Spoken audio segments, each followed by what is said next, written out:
Three college friends partied all night before an important test, and they didn't study. The next morning, they hatched a plan to skip the test. They went to the dean and told him, "Sir, we attended a wedding out of town. On our way back, the car had a flat tire, and we had to push it all the way back to campus. We were exhausted and couldn't study." The dean nodded thoughtfully and said, "I understand. I'll allow you to retake the test in 3 days." Relieved, the friends spent the next 3 days preparing hard. When the test day arrived, they felt ready to shine. But the dean surprised them by seating each of them in a separate room. The first question was straightforward. "What is your name?" The second question, however, was unexpected and worth nearly the entire test. What were the colors chosen for the wedding? With a note requiring that their answer must tally for them to pass. They all failed the test. Remember, lies might offer a quick escape, but would cost you more in the end. Subscribe if you agree and drop a heart for the dean.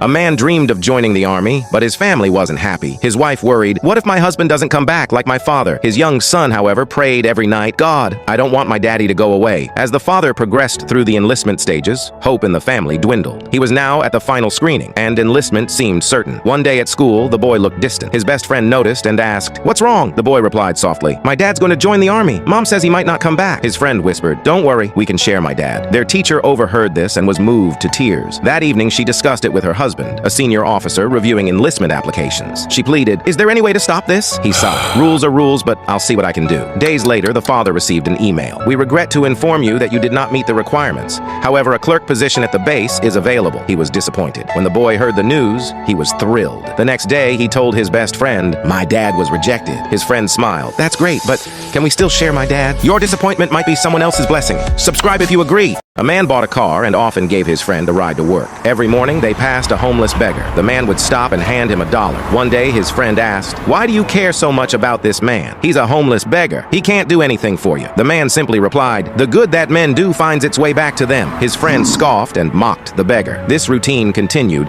until one morning, when the man handed the homeless beggar $1, the beggar gave him a folded note. "Read this when you get to work," he said. At work, the man opened the note. The content froze him. "Someone is planning to steal your car and harm you. Don't drive it home today." Concerned, he took the bus home that evening instead of driving. When he arrived, he heard shocking news. His friend had been shot. The truth soon unraveled. The homeless man had overheard strangers plotting to steal the man's car. Among the voices, he recognized the man's friend orchestrating the plan. When the target didn't appear as planned, the thieves demanded full payment. An argument broke out, and they shot the friend before fleeing. The man's simple act of kindness saved his life. Do good, and it will come back to you. If you agree, subscribe! A young man had high hopes for his future. After graduating, his aunt reached out to her husband, a well-connected businessman, asking if he could help her nephew find a job. Her husband agreed and told the young man to bring his CV. Grateful for the opportunity, the young man quickly handed over the CV, trusting his aunt's husband to help him get a job. Weeks passed, but there was no news.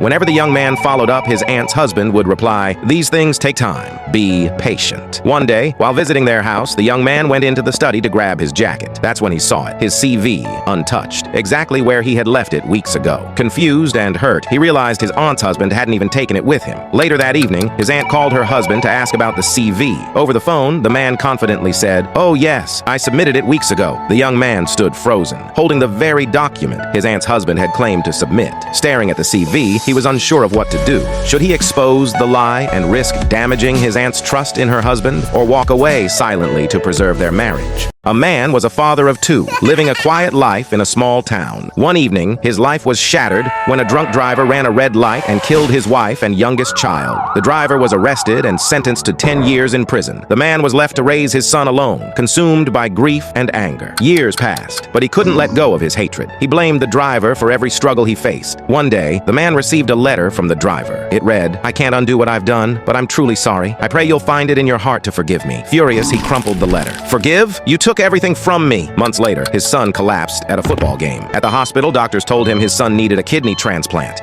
and fast. Desperate, he went on social media pleading for a donor. Weeks later, the hospital called with a match. His relief turned to shock when he met the donor. It was the driver, recently released on parole. "I couldn't fix the past, but maybe I can help your future," the driver said. Forgiveness didn't make sense, but it saved his son's life. Drop a heart if the driver did the right thing, and subscribe.